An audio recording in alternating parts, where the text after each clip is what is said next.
Well, on Newsnight tonight, confirmed coronavirus cases in Ghana remain at 7, with known contacts increasing to 381, with more expected. We have the latest updates as Ghana turns away flights and about 30 foreigners seeking to enter Ghana from coronavirus-affected countries. We have the latest for you. We'll also bring you an exclusive interview with a Ghanaian carrying the virus on how he's coping with the disease.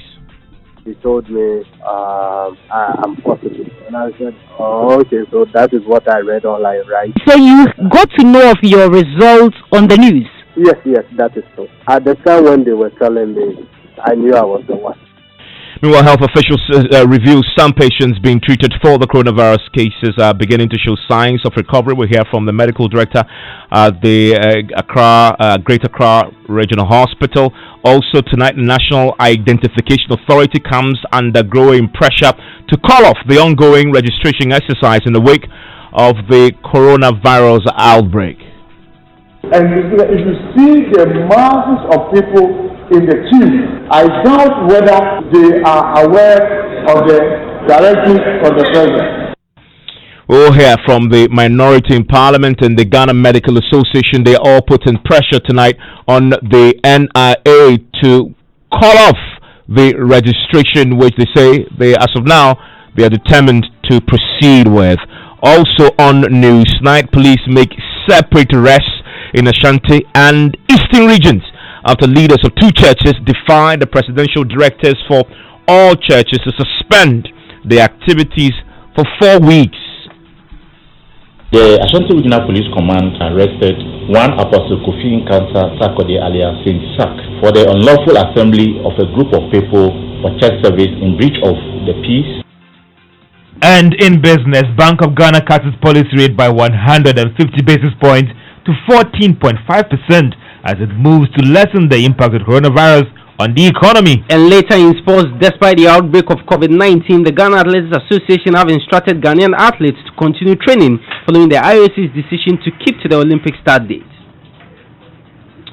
And that's in sports and business. And then later in the bulletin, the National Chief Imam has directed cancellation of Friday Muslim prayers across the country.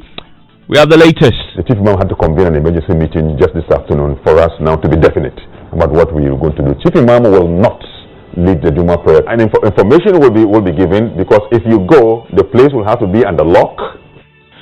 And by the way, is the coronavirus pandemic a sign of the end time? It could happen that we are living so much sinful life that God wants to punish us in one way, to draw us and to show us our limits. The huge markets in the world, China, US, they are on their knees. You can join me with your views and comments. Send me a WhatsApp 0244340437. My name is Evans Mensah.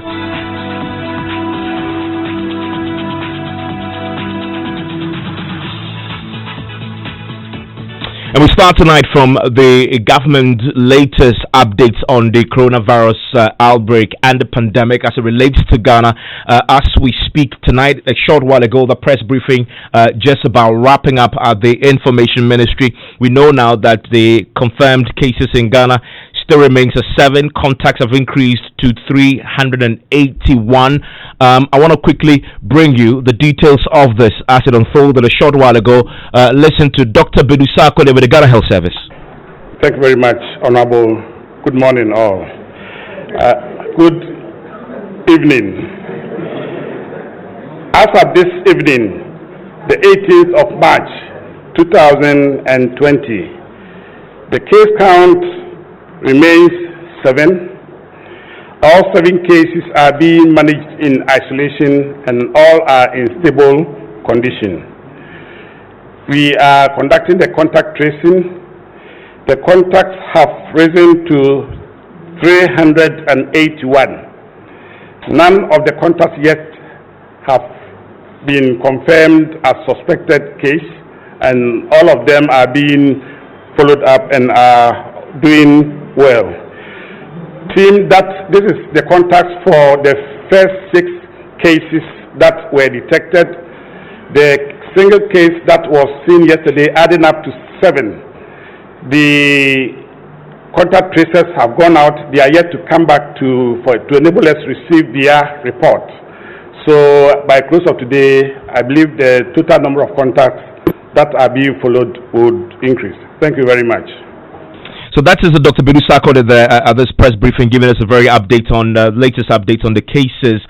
We also got details from the Ghana Immigration Service about the travel restrictions we placed on other countries with coronavirus confirmed cases of more 200 plus. We got a lot about several, including 24 Chinese have been turned away as of today. 24 Chinese, one German have just been turned away, including flights that attempted to land in Ghana and were also turned away. One Ethiopian airline, we understand, landed without permission because of lack of fuel. It was refueled and sent back on its way. I want you to listen to the Deputy Comptroller General of the Ghana Immigration Service, who gave the details, Lord Ofori Afrifa, at this particular briefing. Prime Minister, from our point, the directive given by His Excellency the President kicked in at 1 p.m. yesterday. What we have done so far is to advise all our controls to enforce the ban strictly.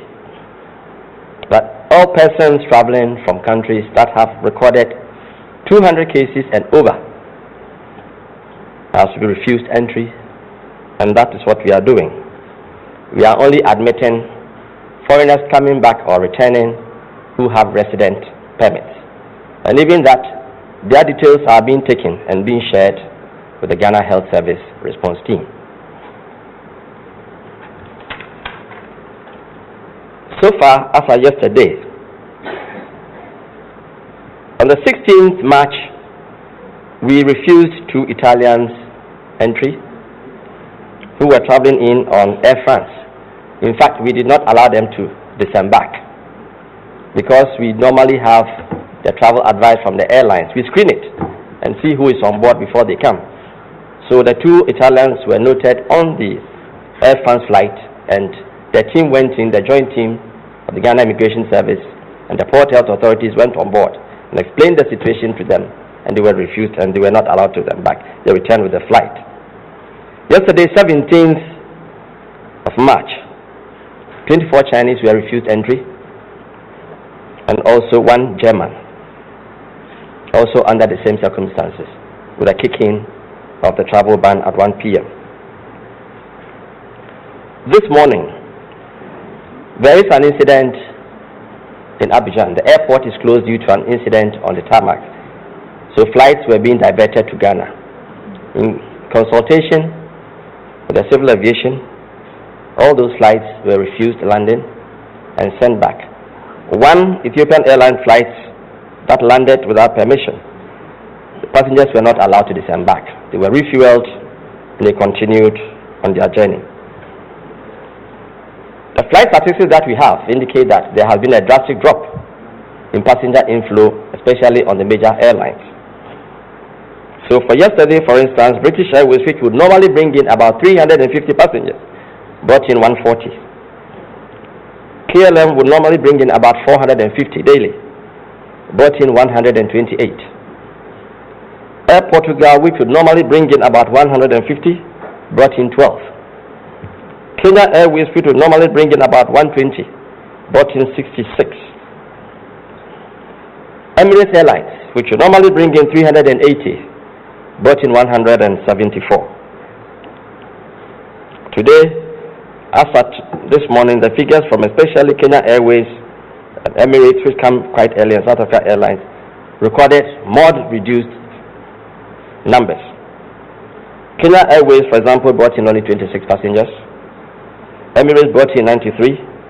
South Africa Airlines from Washington, which would normally come with about 300 passengers, brought in 36, and most of these are Ghanaians. Ethiopia Airlines brought in 128 as against 250, which is the average. The restriction in the travel ban is not only being enforced at the airline, also at our land borders. We operate 45 land borders. The major ones being Aflao, Elubu, and Paga, and then other minor posts. The ban is also being strictly enforced there. Yesterday, Aflao refused entry to a Nigerian who was traveling in the country from Nigeria. But our checks, the checks we do as your travel movement prior to your appearance at the border, the 14 days, it was shown that he had traveled from Korea 4 days earlier to Nigeria and was coming in. So we applied it. Even though he was coming from Nigeria, we knew that he had come from Korea, which is in excess of the 200. Today, 3 foreigners have been refused entry again at the Aflao airport. 1 German, yes, Aflao border post. 1 German and 2 Australians. Lome operates a virtually visa-free visa regime with many countries. So a lot of nationals can come through there easily. So that is why Aflao and the other entry points, Akanu, etc., are tight on controls. So the German and 2 Australians, who also fall within the 200 plus cases recorded in their countries, were also refused entry. Today there was an incident on South African Islands. We don't know the status yet. A Ghanaian female who complained of dizziness on arrival was referred to the health authorities. We could not be sure of what it was, so we had to take that action. The 2 passengers who sat with her were also referred to the health authorities and isolated and are still going observation. So, Honorable Minister, ladies and gentlemen, the travel ban as at yesterday is in force 1 p.m. and we are enforcing it very strictly. Okay, so that is the Deputy Controller General of the Immigration Service, Lord Ofuria Frifa. A lot of details there. Let me go to my colleague Ernest Amenu, who is on the line with me from that press briefing. We understand it's still underway. Ernest, yes. There's also a report we're hearing now. I think from the immigration about another ship that may also be on our radar. Absolutely. Just a while ago, he was giving us that brief that. Just before the 1 p.m. deadline, we had a ship arrive in our borders. And these are Filipino farmers. All of these people, because they arrived just before the 1 p.m. Deadline, are being quarantined. The samples have been taken to Noguchi, and they're waiting for the response. This was in response to a question I asked about how they're enforcing self-quarantine, and especially for people who will be coming in, Ghanaians, who will be coming in from places that have recorded cases of more than the 200 threshold that we have given ourselves as a country. And so he just gave us this as an example that just before the 1 p.m. deadline yesterday, we had a ship coming in. It had Filipino farmers. All of them are still in isolation as we speak. They've not been allowed to step out to anywhere in the country. They're waiting for the results from the Gucci, and then they can take a decision on that. Okay, and let's talk about this 100 million controversy. The president announced was available. You asked him a question about it. What was the answer?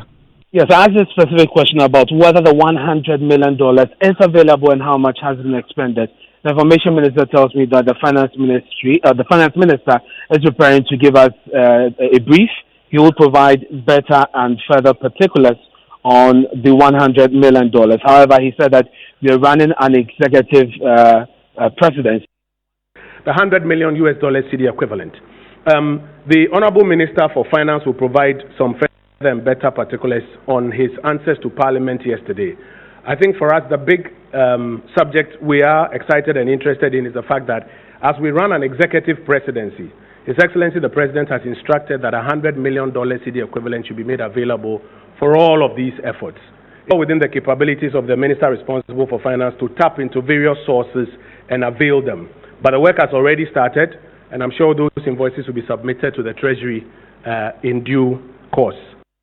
Okay, and Ernest, so that's his answer on the that's the answer on the NIA.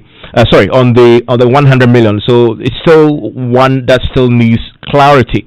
Let's talk about the NIA. That also came up today. We know there's pressure tonight for the NIA to sort of cancel the plan to register. What does the minister say about this? The minister says, and specifically in reference to the GMA's advice, He says the advice will be considered by the president as they continue to review the measures put in place to prevent further spread of the COVID-19. He wasn't definite as to whether or not this will be implemented right away. If the NRA will be directed to immediately suspend the registration exercise. All he says is that government will consider the advice from the GMA. And thank you very much. And it's reporting there live now from that press conference, which is still underway. I'm going to bring you as we've just been hearing on the news, the issue with the National Identification Authority is one that is gaining a lot of attention. Now, tonight there is intense pressure on the National Identification Authority to call off the ongoing registration exercise. As you've heard there from the briefing, the government says they're taking the advice, but what does it mean in reality? The minority in Parliament, though, says the exercise must be halted immediately as it poses risk to the public. Now, speaking on the floor, Minority Chief Whip Muntaka Mubarak questioned why the authority is not heeding the president's directive against mass gathering of people. Most importantly, as we speak, with all what our country has said, National Identification Authority is still registering people. And if you see the masses of people in the queue, I doubt whether they are aware of the directive from the president. And that's Muntaka Mubarak there speaking at the press conference, speaking in Parliament today.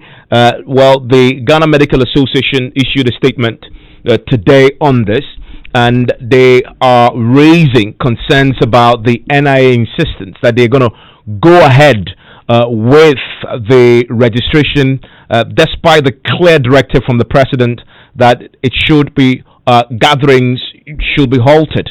Now, that is one of the key things that the GMA is supposed to tonight and have raised concerns about. We're going to hear from the GMA shortly. Now, also today, we know that the police are beginning to enforce very strictly the president's directive across the country. I'm going to take you to the Ashanti region and also to the eastern region where we know arrests have already been made, and in one particular case in the Ashanti region, a charge has been slapped on a pastor who went ahead to hold a church service when those directives are in place. Now, in Parliament, the minority side is raising questions about the enforcement already in the absence of the emergency legislation. The MP for Boku Central, Mahama Yarega, says the enforcement that we are seeing currently are unconstitutional. We've been waiting to see if the president will act in accordance with the Constitution. So far, the president has acted unconstitutionally. Unfortunately, even though the circumstances are such that many are willing to forgive for clear violations of the Constitution. What do you mean by that he's acted unconstitutionally and there have been clear violations of the Constitution?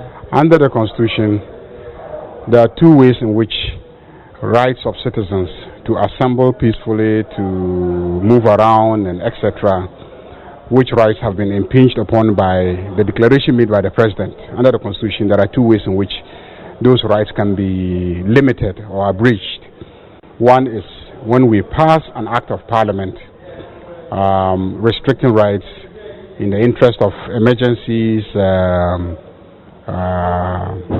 protecting the public interest and security and etc. Rights can be limited by acts of parliament for those purposes, those limited purposes. But also in case of national emergency, state of emergency, when there is a proclamation by the president, then within those periods, rights can be restricted. So in this case, the president did not proclaim a state of emergency and did not publish a gazette to that effect.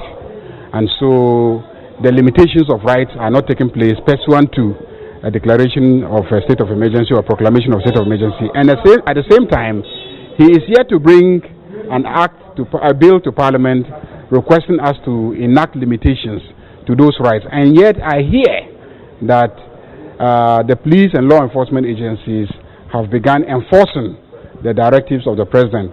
That has happened in Kumasi, for example. We read on my John Online, a pastor has actually been picked up for going ahead with a church service in defiance of the president's order. You think that is unconstitutional and out of place? Is that the point? Definitely it's unconstitutional. Definitely if that pastor goes to court, he will win. If they go to court to prosecute him, the court will definitely set him free. He might even be able to sue the state and get compensated for the violations of his rights.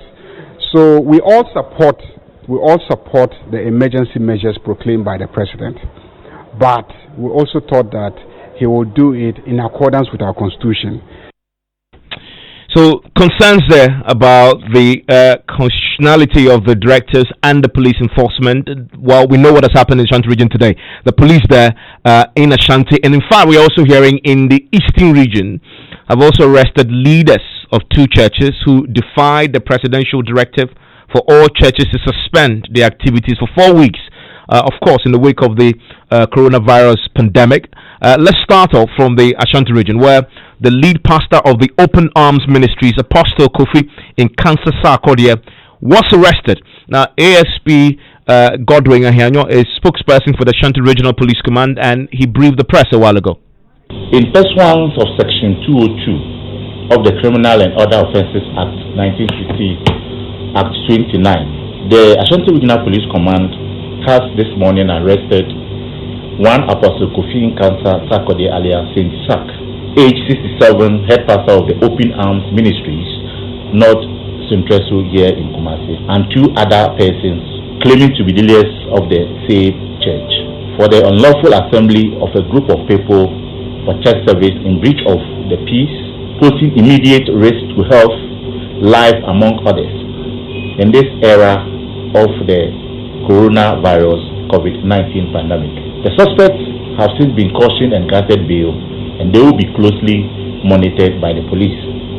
Ashanti Regional Police Command would like to remind all stakeholders of their responsibility to protect themselves and others from the COVID-19 pandemic. I'll take it to Ashanti region shortly. My colleague Ohibin Teria will join me because there's a lot of reaction to this in the Ashanti region and among the members of this particular church. But let's head to the eastern region now, because the Equipping South VCE and some security personnel have arrested the leader of the Brick of Mountains prayer camp and an elder of the church at Pokrom in the Equipping South district of the eastern region. My colleague Kofi Sian is following this and joins us on the telephone line. Kofi, what more do we know?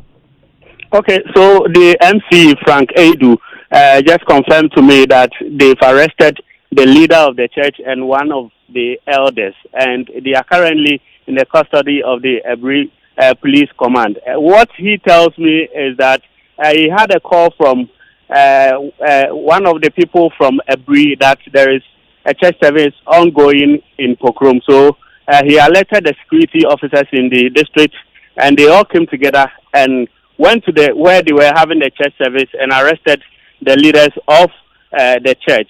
Meanwhile, the DC says they've been able to, educate the church members as to why they shouldn't be attending church service as per the directive of the president. So, as I speak with you, the police have been able to confirm the incident, but they say they are currently waiting to take the statement of the leader, who is one Ma Victoria, so that they can caution him and possibly grant her bail.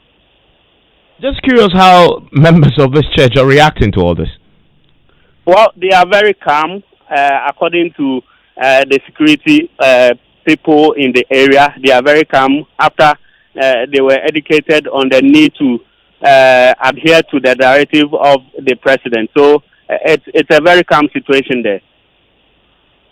Across the eastern region, though, how are people reacting to this pandemic and the general, I guess, strict measures that the president announced? Is it visible on the ground? The eastern region, people are observing washing of hands, hand sanitizers. What's the situation there generally? Well, Evans, if you visit some of these financial institutions, when you visit the hospital, the clinics, wherever people are supposed to gather, they are strictly adhering to what the president has told the whole of the nation. And in fact, for instance, when I visited one of the banks this afternoon, I could see they've, posted some hand sanitizers at the front gate. They were also ensuring that people would wash their hands before they are allowed to enter the buses, the banks, especially when you go to the stations, so you find people using hand sanitizers and all that. So I can tell you that from generally, if you visit the region, people are strictly adhering to, the directive of the president. Okay, thank you very much for that. I'll take you to Kumasi now. Ohiming Teria is on the line. Ohiming, so we're just reporting all day the arrest of the pastor in the region. We know he's now been charged, has been granted bail. Pastor of the Open Arms Ministries, Apostle Kofi in Kansa, Sarkodie.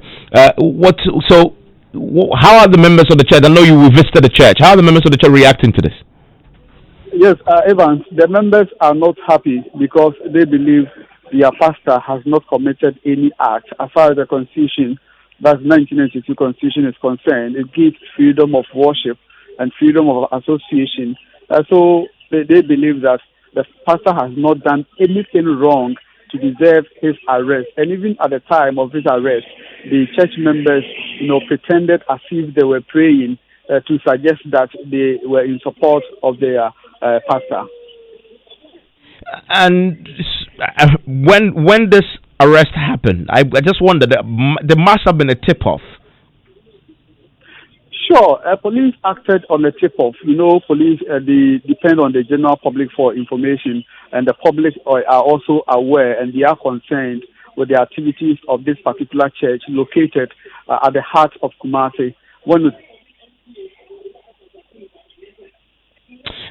So across the region, though, we know the concerns of enforcing this. Of course, this is a case that had emerged. As in Shira FM, that's a lot of religious programming. What is the talk among the religious community there in Ashanti region about observing these strict measures that the president announced? Hello, Heming. Oh, Heming, can you hear me? Oh, Heming. Hello, Heming, can you hear me? Okay, we'll try and get Heming's attention on this as we begin to see enforcement already. And as we confirmed less than an hour ago, the emergency legislation, you have the consent from the minority, the emergency legislation that would back and give legal backing to the measures that have been announced by the president is supposed to come to Parliament tonight. Parliamentary correspondent Joseph Okuyapo has confirmed that the Attorney General is in the House. A title for that legislation is already known. And we're going to return to Parliament after business shortly to give us more on this. We're expecting, as he's already announced, that it will be laid before the House, referred to the appropriate committee, and will be considered and passed under a certificate of urgency in the next 24 hours to deal with the concerns that the minority is already raising about the unconstitutionality of enforcement that we're seeing the police apply across the country. Stay with us for that. Plus, later on here on Newsnight, we'll tell you, we'll bring you the outcome of an emergency meeting called by the Chief Imam. And as we know, the National Chief Imam has now directed that of the Friday prayers across the country should be cancelled. We have details of that. The Chief Imam had to convene an emergency meeting just this afternoon for us now to be definite about what we are going to do. Chief Imam will not lead the Juma prayer, and information will be given, because if you go, the place will have to be under lock. And then later is the coronavirus pandemic, a sign of the end time. It could happen that we are living so much sinful life that God wants to punish us in one way, to draw us and to show us our limits. There are huge markets in the world, China, US, they are on their knees. George Affe is here with business. And George, I am anticipating, I haven't seen your stories, but I can predict that coronavirus is number one on your list. Well, Evans, you're right on that one, because the Bank of Ghana has done something that would actually help improve liquidity and actually help improve lending to you and businesses out there. They've actually dropped their policy rate by 150 basis points to 14.5%. 4.5%. I'll be telling you more on that in several measures that they've actually outlined. And Evans also trying to waive charges on mobile money and also waive limits as well if you do any transactions on your mobile money. And also the Ghana Tourism Authority works out a stimulus package for players in the hospitality industry. The business news on Newsnight is brought to you by MGN Business. Welcome to the new world of business. Kingdom Books and Stationery, your number one stop shop for all your office essential. And First National Bank, we are the bank that understands your business. First National Bank. How can we help? You remember, it has been 25 years of joy in providing the platform for the regulators of the financial markets to connect to the business community.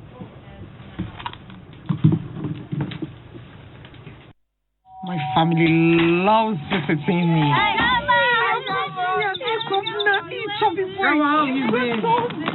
Because I've got the super reliable and super fast 4G plus MTN Turbonet. Everything is downloading so And fast. with this super fast MTN Turbonet, it's non-stop fun and entertainment for the whole family at my house. Wow, I finally Grandma, this is so amazing. Connect your home and entertain your family at the speed of yellow. Get an MTN Turbonet today and stay connected to the things that matter most. Only on Ghana's fastest network. Dial *5057# to purchase an internet bundle today. We day for you everywhere you go. Mr. Barr has big dreams for his business, Barr & Co. Limited, and his family, making them a reality man to long drives and queues. He's lost precious time struggling to pay his suppliers in China, Turkey, India, and other parts of the world. With the First National Bank global payment via our online banking enterprise, he now pays for all that in the convenience of his home or office, giving him time to focus on family and growing his business. Use our online banking enterprise to access Forex when you need it. It takes a bank that does more to help your family. So who's helping yours? First National Bank. How can we help you? We know it's important to create a productive and supportive working environment by investing in your employees' health. With a leading international track record, Apex Health Insurance is regulated and licensed by the National Health Insurance Authority to provide medical insurance services to institutional clients, families, and individuals. Apex Student Package and International Medical Solutions are all here to cushion you. Visit Apex Health Insurance Office at Zion House, Boundary Road, Shiashi, or call 0501-683-914 or 0232-000-015. In Kumasi, we are located opposite Prempeh College, Sofo Line, and in Takrady, Apex Health, your preferred health insurer.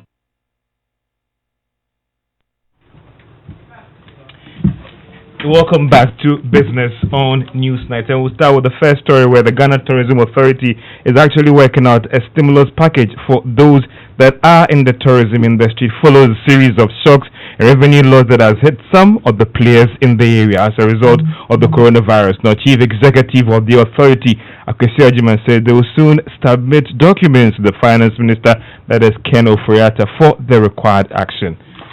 What we are trying to do with the data is to put it together and then present it to the Ministry of Finance, central government, on ways that we can mitigate. Hotels are telling us that the occupancy is dropping from around 65 to 70 to 20%. That really much is what is happening. And we believe that once we get the data, we'll make a case with recommendations to central government. What form would this support be? I think it will be a hybrid. In some cases, probably, for example, airlines are telling us they pay parking fees at the airport. So if in this crisis situation, if they are not able to get the numbers, it is something that can be waived. On our own, we've seen, for example, hotels asking for support in procuring sanitizers and some of the gadgets that they need to help fight this. So we will look at a broader look at everything that can be done and then make the recommendations to the relevant things. That's Okoshiajima, he's Chief Executive of the Ghana Tourism Authority. The Deputy Minister of Finance, Charles Dubois, is downplaying any serious negative impact on the economy from the recent development on the world market. It follows the fears that the economy could crash as a result of the coronavirus, and also reveals the fact that declining commodity prices and projections that several economies could go into recession. Let's hear from him on why he believes that there is no cause for us to be worried. For us, due to our more diversified economy, we are benefiting from that. And in fact, gold prices have appreciated, which balances the effect of the lower crude receipts. I mean, the World Bank and the IMF have both come out with emergency relief packages, which we are in the process of accessing. There is this general global concern, and a lot of initiatives. DFIs have come up with some proposals and packages. So we're in the process of accessing them to help alleviate or augment the shortfalls. Yeah, both the IMF and the World Bank. And the stabilization fund, we are told there is just a little over 193 million. No. The stabilization is in excess of 300. It's about $320 million. Yeah. We capped the stabilization fund at 300 million. So right now we just have slightly over 300 million. Anytime it exceeds 300 million, the rest is swept into the sinking fund to pay for debt. So can you expect a bulk of, let's say, the 100 million the president spoke of? A portion might come from there. I believe the law says that you can't access more than 25% of what is in the stabilization fund in any one fiscal year. I have to confirm that. So that limits how much we can access out of the 300 million. However, I think there's also the option that can be explored to lower the cap, from given the emergency situation. Instead of a cap of 300 million, we lower it to 200 or 150. Charles Dubois is a Deputy Minister of Finance. Now, the Bank of Ghana has dropped the rate at which it lends to commercial bank by some significant and record margin. It came down by 150 basis points to 14.5%. Now, this is the first time since last year the regulator has dropped its key lending rates. There is more in the following business report on reasons for this cut and other actions that the Bank of Ghana has taken to lessen the impact of these global challenges on the economy. The Monetary Policy Committee, in a statement issued a while ago, noted that a cut was because adjusting the rate would not pose any significant challenge to the outlook of inflation and possibly economic growth. The Bank of Ghana also projected that GDP growth could decline by some 5% in a baseline scenario, or in worst-case scenario, half, by about 2.5%. As part of efforts to improve liquidity in the banking space, the Bank of Ghana has rolled out a series of measures. These include reducing the primary reserve requirement for banks from 10% to 8%. This is expected to improve liquidity for banks so that they can lend to critical sectors of the economy, especially to small-sized enterprises. Also, the 3% capital conservation buffer, CCB, for banks has been slashed to 1.5%. This action is to enable banks to provide the needed financial support to the economy. This effectively reduces the capital adequacy requirement from 13% to 11.5%. The capital conservation buffer for banks of 3% is also being reduced to 1.5%. This is to enable banks to provide the needed financial support to the economy. This effectively reduces the capital adequacy requirement from 13% to 11.5%. Provisioning for loans in the other loans especially mentioned OLEM category is reduced from 10% to 5% for all banks and specialized deposit-taking institutions, SDIs, as a policy response to loans that may experience difficulty in repayment due to the slowdown in economic activity. Also, provisioning norms for loans in all other categories are maintained. This should provide capital relief to banks and SDIs in these uncertain times. Loan repayments that are due for microfinance institutions for up to 30 days shall be considered as current as in the case for all SDIs. The Bank of Ghana has also agreed with banks and mobile network operators on measures to facilitate more efficient payments and promote digital forms of payment for the next 3 months. This also includes waiving charges on some cash transactions by up to 100 Ghana cedis. All mobile phone subscribers are now permitted to use their already existing mobile phone registration details to be on board for minimum KYC accounts. It has also reviewed the daily limit on transactions depending on the amounts that you have. According to the Bank of Ghana, it is closely monitoring developments as regards the impacts of the coronavirus on the domestic economy and will not hesitate to convene an emergency meeting to deliberate on other measures if required. This is really far-reaching measures that the Bank of Ghana is announcing tonight. Really unprecedented, it sounds to me. It hasn't happened for quite a long time. But even let's also get the thoughts of an economist, Professor Peter Kote, whether this will bring about the required stimulation that we are looking forward to. I mean, it really meets my expectations because if you look globally, look around, countries are cutting interest rates so to stimulate access to credit and growth. So that's one. Then you can see measures put in place to reduce the minimum, the capital adequacy ratio, the reserve requirements, even classification of loans. All of this are meant to ensure that banks are able to lend to the private sector to stimulate growth. So for me, it's very much in order. Then, of course, the reduction in the policy rate itself by 150 basis points. All of these are meant to stimulate production and growth. So I think that's a step in the right direction. Let's look at their projection for the economy and their fears in the various scenarios that they've done. 5% decline, that's serious. Yes, you see, because of the uncertainty, one could not be too optimistic. So you could see the worst case scenario where growth is going to be around 2.5% or 5% GDP growth. But for me, if we're able to even achieve a 5% GDP growth rate, that would be very significant and very good, given the times we find ourselves in. The economy growing by 2.5%. Do you think that these measures on the monetary side, they are enough? On the monetary side, yes, but then the other sectors would also have to come in. The fiscal sector or the fiscal policy will also have to kick in to complement what the monetary sector is doing. So some tax incentives could go. You could also see, I think I heard the Minister of Finance also saying some money from the stabilization fund will be used. So I believe it's not just the monetary, it is the fiscal and the monetary policies that are used to stimulate growth. So certainly, I expect more from the fiscal side as well. That is economist Professor Peter Kote sharing his thoughts on these measures that the Bank of Ghana has put out and whether that would do the trick for us even. I mean, the key question is whether all this will translate into reality on the ground. The transmission time you want to talk about, because the fact that the Bank of Ghana, these measures, they're supposed to make more money available to the commercial banks and then they would on-lend to private businesses. If you look at other economies, the regulator is directly pumping money into the economy. But it looks like with this one, the Bank of Ghana is trying to look at ways that they could make more money available to these commercial banks and then they would on-lend. But the question has to do with the transmission time. How quickly would this hit the economy so that it will impact or affect you and I?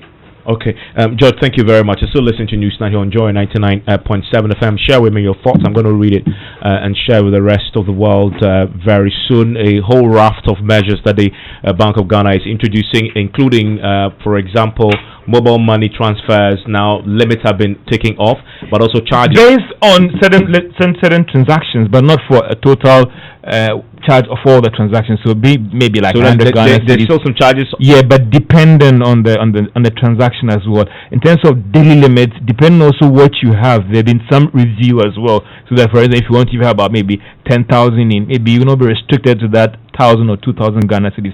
All these things are aimed at making more money available into the economy, because the fear here is that the economy is going to contract. So you have to look at things that will again stimulate that economic activity, now that make more money available. Businesses are not making money. Clubs are closed down. Businesses are not going to get the required revenue to grow. Especially when the growth rate is estimated to drop by 5%. Put more money into their hands, Evans.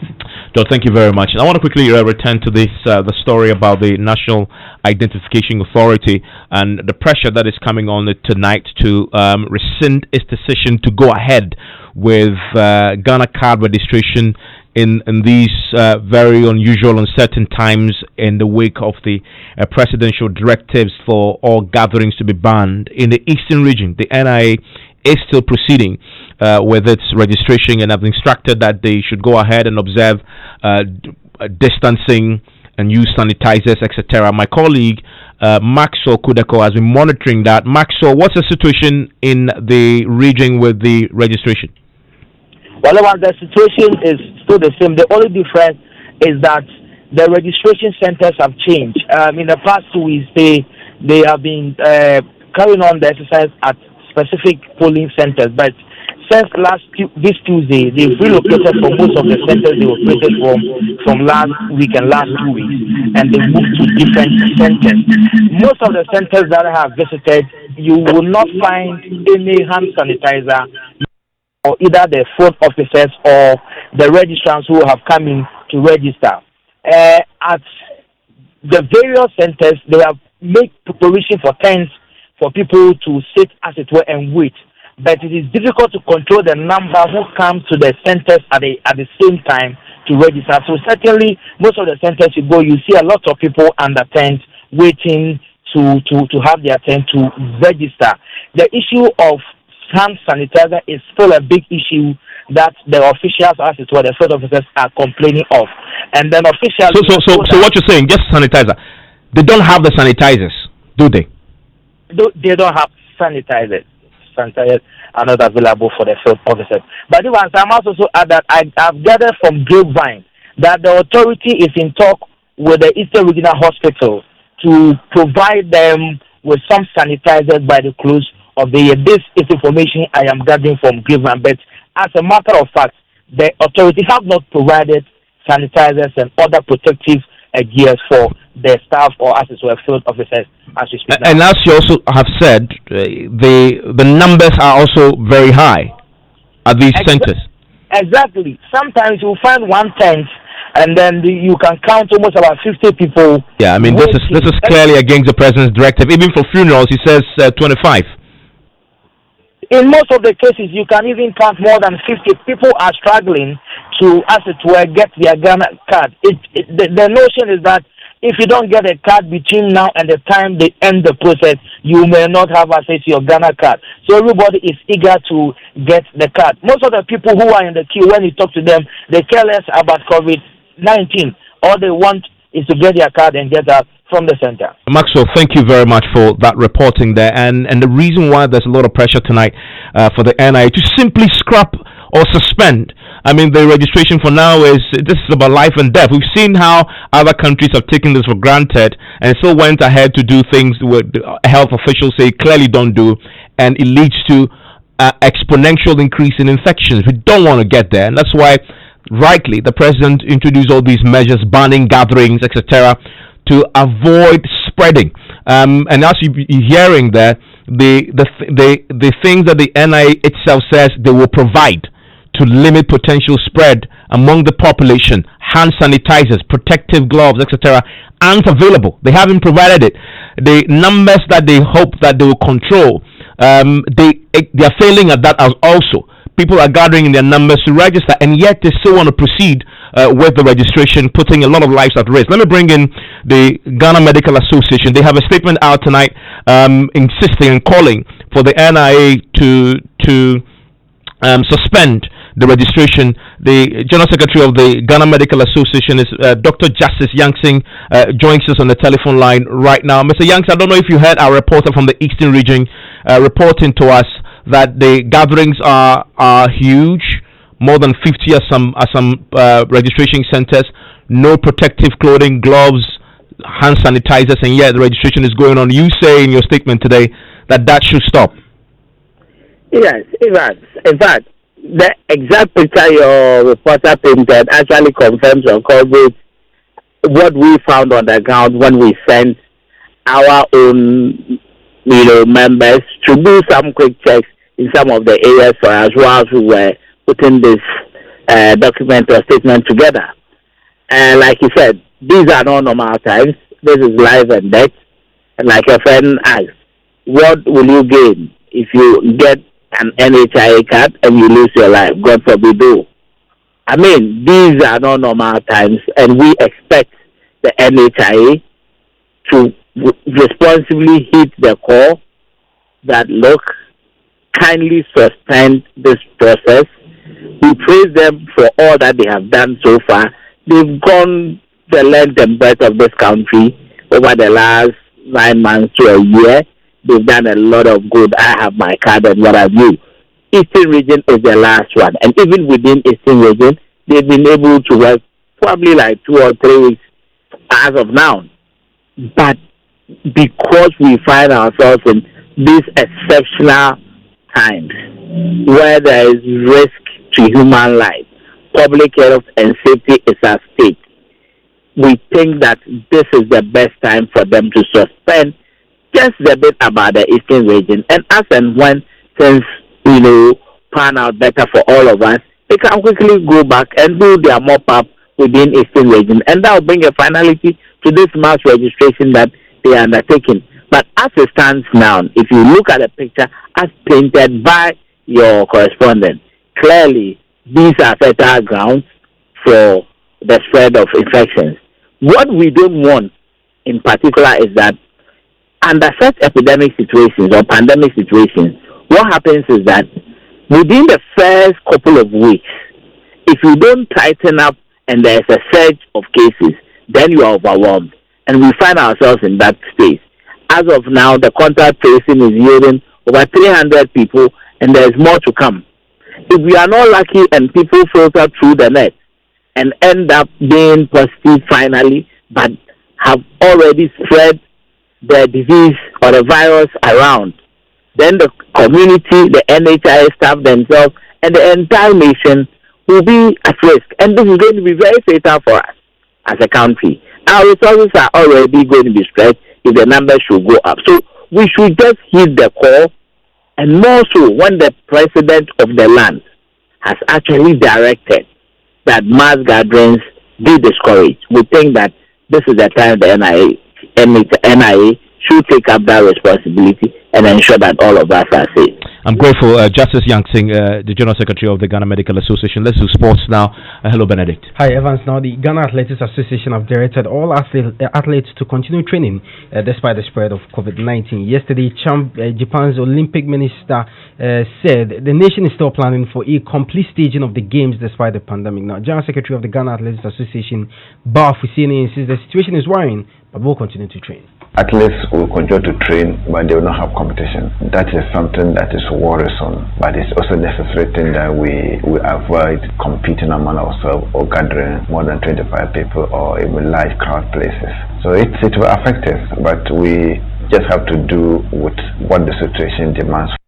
So that's Ba Hussein, who is General Secretary of the Ghana Athletics Association. Now, Media MSC have appealed the decision of the Ghana FA to dock them 3 points for Accra Great Olympics for fielding an unqualified player. According to them, they've been handed a raw deal and wants the appeals committee to rectify it. Elsewhere, Zlatan Ibrahimovic has launched a fundraiser to help fight the coronavirus and has called on fellow footballers to help kick the virus away. Also, 7 McLaren team members who were tested for coronavirus following the abandoned Australian Grand Prix have returned negative results. The staff actually took the test because they had showed symptoms after close contact with a team member who returned a positive test in Melbourne on March 12th. That's your sports.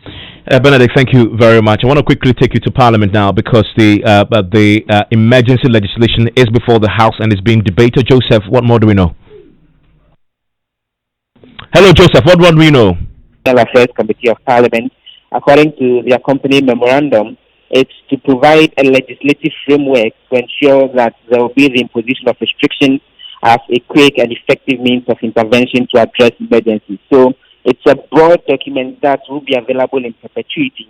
And just to quote 2 quick things on what this particular bill will seek to do is to allow for the imposition of restrictions on the freedom of entry into Ghana or movement within Ghana, and again to impose restrictions that are reasonably required in the interest of defense, public safety, public health, or the running of essential services. And Evans, this is the interesting one, that this bill again is to create a situation where it would help safeguard the people of Ghana against the teaching or propagation of a doctrine which exhibits or encourages disrespect for the nationhood of Ghana, the symbols and the emblems, or incite hatred against other members of the community. Those are some of the provisions that are captured in this particular bill. And it's drawing criticisms already, with the minority chief of Muntaka Mubarak saying it it doesn't address the specific issue of the coronavirus outbreak, and that it will not be in the interest of the country for such a document to pass. Of course, this is just coming to Parliament. We're going to stay with us in our subsequent bulletins, Joy News Prime on Joy News as well. We're going to bring you details of what this particular legislation is saying. I want to stay in Parliament because where, like other organizations, sanitizer stands have been mounted across the House last week as part of measures to protect MPs and staff from coronavirus. Now, but Minister for Parliamentary Affairs, Osechi Mensah, is concerned some individuals are draining, siphoning even Parliament sanitizers and taking them elsewhere, vanishing. He wants CCTV cameras in the House activated so they can catch those who are siphoning Parliament sanitizers. Listen to him. We've had some discussions, and let me say this from the very outset, that we are beginning to witness some unfortunate events in this House. You see that we are procuring the sanitizers and placing them at vantage positions. What we are beginning to notice is that a few individuals are draining the sanitizers and taking them elsewhere. This is very serious. You see that we need to activate the CCTV, and anybody who is caught in this, is only going to name and change, but appropriate sanctions will be applied. Sign of the end times, I guess. Sign of the times. I'll come to the end time question very shortly, where sanitizers in Parliament for MPs and for staff vanishing, scooped away. CCTV is needed to track those who are taking them. Well, if you're wondering what is going to happen on Friday if you're a Muslim, well, there's an emergency meeting that happened yesterday, and the Chief Imam has issued strict directives. Sheikh Arimaya Shaibu, a spokesperson for the Chief Imam, he says they've cancelled all Friday prayers across the country. Listen.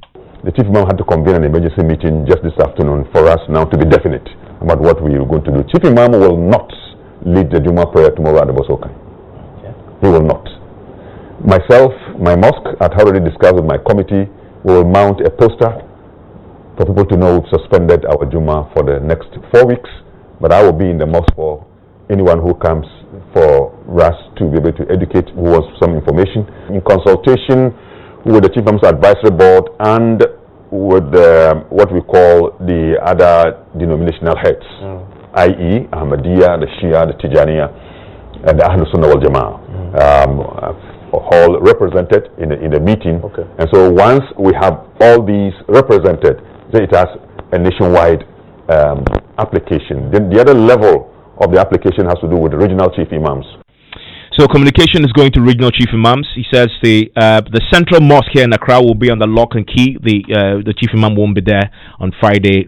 Do the prayers at home. Key question. So is the coronavirus pandemic a sign of the end time? And what does the Quran and the Bible say about it? Listen to Sheikh Arimaya and former General Secretary of the Christian Council of Ghana, Reverend Opuni Frimpong, lay out their thoughts on this key question. The doomsday or the day of judgment is approaching. Certain things will happen. Coronavirus is part of the sign. No, I'm not saying it, but if you ask me, I have given a sermon on this and I have stated two things. It could happen that we are living so much sinful life that God wants to punish us in one way, to draw us and to show us our limits. And truly, our vulnerability has become so manifest and clear. True. The most scientifically advanced countries in the world are at their wit's end. Yeah. And it shows clearly the limited nature America is struggling. Man. UK is struggling. America is the most powerful country in the world. In fact, they are struggling the most. Exactly. So it sends a message to us, or it can be just a test of God coming to test our faith within a certain period that we are faced with certain difficulty. And the prophets of old, both in the Bible and the Quran, have suffered. These men chosen by God have suffered some trials, and they have overcome. Is this a sign of the end time? Now, the huge markets in the world, China, US, they are on their knees. Yeah. We must learn and we must be humble. So is this the end time? I want to be very careful, because if we don't take care, this is earlier on, you remember I said we should not over-spiritualize the coronavirus. Is it a sign of the end time? Sign, it could be. Okay, make up your mind about that. So you had the Muslim, the Islamic understanding of it, and the Christian understanding of it. Just two quick messages before we wrap up and make way. How can you arrest men of God for gathering members of the church and allow the NIA exercise to go on? The government is just thinking about winning elections. This one says, Daniel says, we are advising NIA to hold on and help health authorities to check the COVID-19. If you have your thoughts there. My name is Evans Mensah. Enjoy the rest of your evening. More on our subsequent bulletins.